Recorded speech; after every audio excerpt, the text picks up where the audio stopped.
नमस्कार दोस्तों, स्वागत है आपका हमारे धार्मिक चैनल रामायण पर। आज हम आपके लिए बड़ी रोचक कथा लेकर आए हैं, तो बने रहिए वीडियो के अंत तक। वीडियो को लाइक एवं सब्सक्राइब करना ना भूलें। तो चलिए हम कथा शुरू करते हैं। दोस्तों, क्या आपने यह बात सुनी है कि माता सीता रावण की पुत्री थी? आखिर मंदोदरी स्वयं ही कैसे हुई गर्भवती? क्या सच में माता सीता का कभी अपहरण हुआ था? आखिर क्यों देने पड़ी माँ सीता को अग्नि परीक्षा? आखिर क्यों भगवान भोलेनाथ का भक्त रावण उन्हीं के धनुष को नहीं उठा पाया? किसकी बेटी है माता सीता, राजा जनक या राक्षस राज रावण की? दोस्तों, महाभारत के बाद रामायण दूसरी सबसे बड़ा महाकाव्य है, जिसमें प्रभु श्री राम, लक्ष्मण, रावण और माता सीता जैसे मुख्य पात्र हैं। माता सीता को माँ लक्ष्मी का अवतार माना जाता है और कहा जाता है कि एक बार भगवान विष्णु और भोलेनाथ के बीच में युद्ध हुआ था। वह दोनों यह देखना चाहते थे कि कौन ज़्यादा सबसे शक्तिशाली है। इसी बीच भगवान ने अहंकार में आकर शिव जी के ऊपर बाण चला दिया, लेकिन भोलेनाथ ने विष्णु जी का सम्मान करते हुए अपने धनुष को तोड़ा और विष्णु जी का बाण का सम्मान किया। उनसे कहा कि आप हरि हैं और आप ही सर्वशक्तिमान हैं। अब यहाँ शिव जी अपना धनुष गिराया था, वह मिथिला में जाकर गिरा। मिथिला में यानी जनकपुर, जहाँ राजा जनक का राजपाट हुआ करता था। दोस्तों, कहते हैं कि यह धनुष इतना भारी था कि इसे महल या पूजा लेकिन एक दिन जब माता सीता अपनी सहेलियों के साथ खेल रही थी, तब उन्हें पेड़ पर फूल दिखाई दिया। अब उन्होंने जमीन पर गिरे फूल तो उठा लिए, लेकिन उन्हें पेड़ पर लगे फूल भी चाहिए थे। इसलिए वह महल में गईं और भगवान शिव की इस भारी भरकम धनुष को उठा लिया, जबकि उस समय माता सीता सिर्फ 6 साल की थीं। यह देखकर राजा जनक समझ गए कि माता सीता कोई मामूली कन्या नहीं है। इसलिए सीता जब विवाह योग्य हुई तो राजा जनक ने उनका स्वयंवर आयोजित किया। स्वयंवर में माता सीता से विवाह करने के लिए दूर दूर के राजाओं ने शिरकत की, जिनमें रावण भी शामिल था। कहते हैं कि जब रावण ने धनुष को उठाने की कोशिश की तो भगवान शिव खुद उस पर बैठ गए। इसलिए रावण अपनी पूरी शक्ति लगाने के बाद भी धनुष को उठा नहीं सका, जबकि प्रभु श्री राम ने धनुष को एक ही झटके में उठाकर तोड़ दिया और फिर माता सीता से विवाह कर लिया। और फिर माता सीता से विवाह करने के कुछ समय बाद माता सीता प्रभु श्री राम के साथ महल में रहीं, लेकिन फिर उन्हें 14 साल के लिए वनवास जाना पड़ा। यहाँ माता सीता प्रभु श्री राम के साथ लक्ष्मण भी शामिल थे। उन्होंने जंगल में एक कुटिया बनाई और वहीं वनवास काटने लगे। तभी एक दिन की बात है कि शूर्पणखा, जो रावण की बहन थी, उसकी नज़र राम जी और लक्ष्मण जी पर पड़ी, तो वो राम जी के पास शादी का प्रस्ताव रखती है, लेकिन श्री राम जी मना कर देते हैं। फिर वह लक्ष्मण के पास जाती है तो लक्ष्मण भी उसे मना कर देते हैं और कुछ भला बुरा भी कहते हैं, जिससे नाराज होकर शूर्पणखा माता सीता पर वार करने लगती है। इसके बाद लक्ष्मण ने उसकी नाक काट दी। इस बात का बदला लेने के लिए रावण ने माता सीता का अपहरण की योजना बनाई। लेकिन आपको जानकर हैरानी होगी कि असल में माता सीता का कभी हरण हुआ ही नहीं। था। दरअसल रावण जब माता सीता का अपहरण करने आ रहा था तब यह बात प्रभु श्री राम को पहले से ही मालूम हो गई थी। इसलिए उन्होंने माता सीता से कहा कि सीते, अब मैं नरलीला करूँगा और जब तक मैं राक्षसों का विनाश नहीं करूँगा तब तक आप अग्नि में निवास करेंगी। यानी प्रभु श्री राम माता सीता को अग्निदेव को सौंप कर चले गए थे और वही माता सीता की जगह उनकी परछाई प्रकट हुई, जिसे माया की सीता कहा जाता है। और रावण ने माया की सीता को अपने पास 2 साल तक रखा, लेकिन कभी भी उन्हें हाथ नहीं लगाया। अगर आप ऐसा सोचते हैं कि रावण की अच्छाई थी तो आप गलत है, क्योंकि असल में एक शराब का नतीजा था। दरअसल उत्तराखंड के चैप्टर नंबर 26 में ऐसा बताया गया है कि जब रावण ने ब्रह्मा जी से वरदान प्राप्त कर लिया तो वह अहंकार में डूब गया और इसी अहंकार में तीनों लोगों को जीतने निकल गया। इस दरमियान रावण इतना लालची, कपटी और बुरी नज़र वाला हो गया कि पराई स्त्री पर नज़र डालना जैसी उसकी आदत सी बन गई। इसी दौरान रावण की नज़र रंभ नाम की एक स्त्री पर पड़ी जो बेहद सुंदर थी। रावण रंभा की सुंदरता पर मोहित हो गया और उसे भी जीतने निकला। रावण ने रंभा के मना करने के बावजूद भी उसके साथ जबरदस्ती करने की कोशिश की, जो कि रंभा का विवाह नल कुबेर के साथ होने वाला था।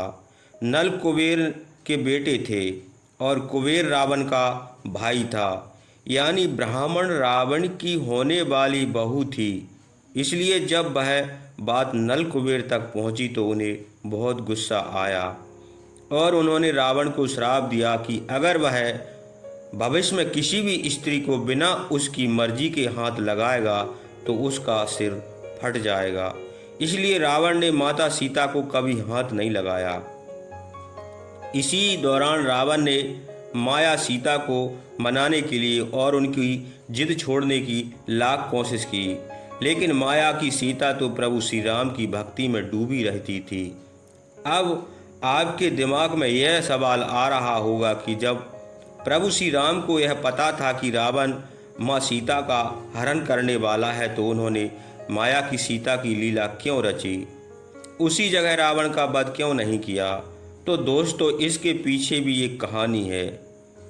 अक्सर लोगों को लगता है कि सिर्फ एक ही रामायण है और उसमें हमें माता सीता का रावण की पुत्री होने का जिक्र नहीं मिलता, लेकिन दोस्तों ऐसा नहीं है।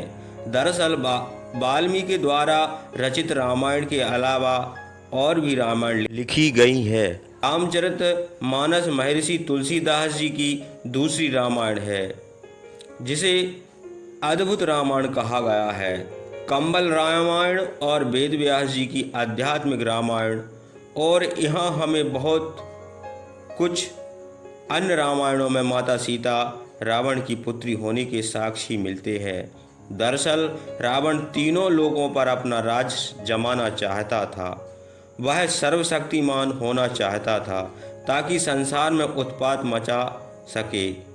इसलिए एक बार रावण ने ब्रह्मा जी की घोर तपस्या की।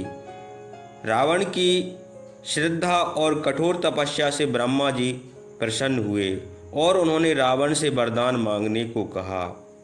अब यहाँ रावण ने मौका पर चौका मारा और अमर होने का वरदान मांग लिया, लेकिन ब्रह्मा जी ने कहा कि मैं तुम्हें यह वरदान नहीं दे सकता, इसलिए कुछ और मांगो। लेकिन रावण कुछ और मांगने को तैयार ही नहीं था। वह तो बस अजर अमर होना चाहता था। लेकिन ब्रह्मा जी ने कहा कि जो इस धरती पर जन्मा है उसकी मृत्यु निश्चित है। इसलिए रावण ने कहा कि ठीक है, अगर मेरे हृदय में मेरी ही पुत्री के लिए विवाह की मनसा उत्पन्न हो तो मेरी ही बेटी मेरी मौत का कारण बने। अब यह रावण चालाकी दिखा रहा था, क्योंकि उसकी कोई बेटी नहीं थी, लेकिन ब्रह्मा जी तो सब जानते थे, इसलिए उन्होंने उसे यह वरदान दे दिया। अब रावण घमंड में आ गया, क्योंकि उसकी बेटी नहीं थी तो उसकी मौत भी नहीं हो सकती। इसलिए वह सबसे शक्तिशाली बनना चाहता था। लेकिन यहाँ रावण को यह भी डर था कि ऋषि मुनि साधु संत पंडित जो दिन रात प्रभु की सेवा करते हैं कहीं वह उससे ज़्यादा शक्तिशाली न हो जाए। रावण को कौन पूछेगा।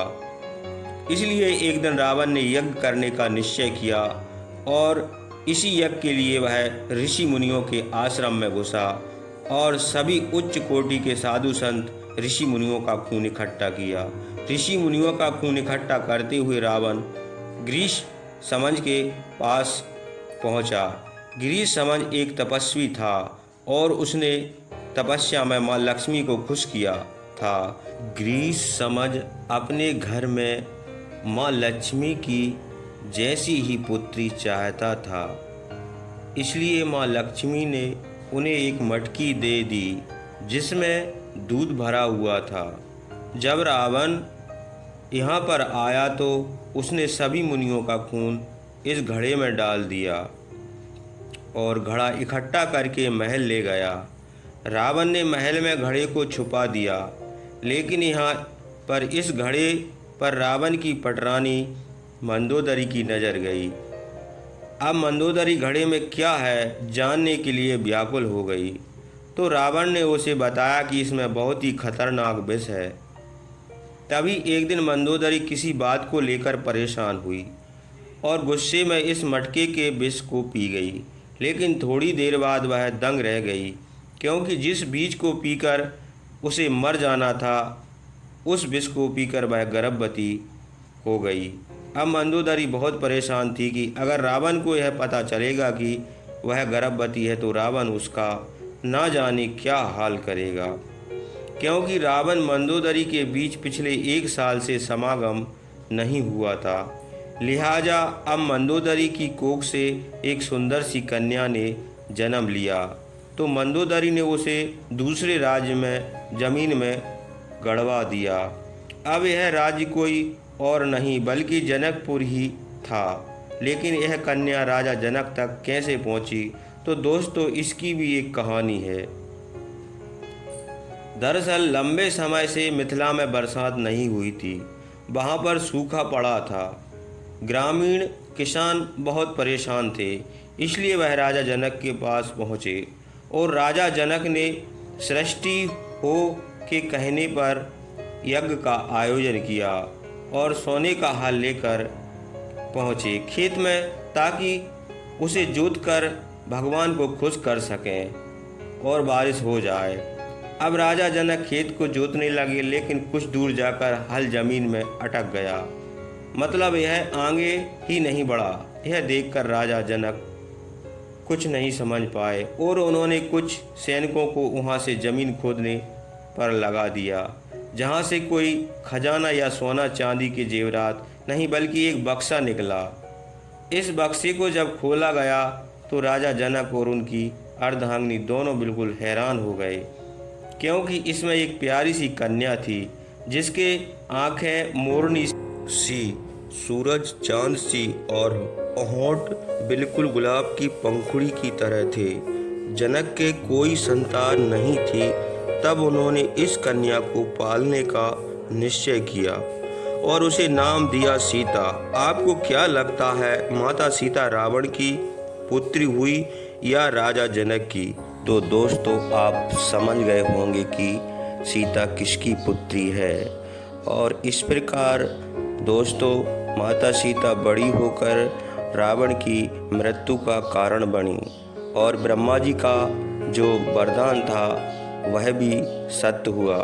हमारे पौराणिक कथाओं में ऐसी कथाएं मिलती हैं जो हमें अचंभे में डाल देती हैं, लेकिन हमें इस पर संशय नहीं करना चाहिए, क्योंकि रामायण कई भाषाओं में लिखी गई हैं और कई भाषाओं में लिखने के साथ साथ अलग अलग कथाएं मिलती हैं और हमको ये सुनने में भी आता है कि भगवान की लीला अनंत है और भगवान अपनी लीला को कई प्रकार से कहते हैं। हर ग्रंथ में उनकी अलग अलग लीलाएं मिलती हैं। और दोस्तों हमने भगवान राम की जो लीला रामचरितमानस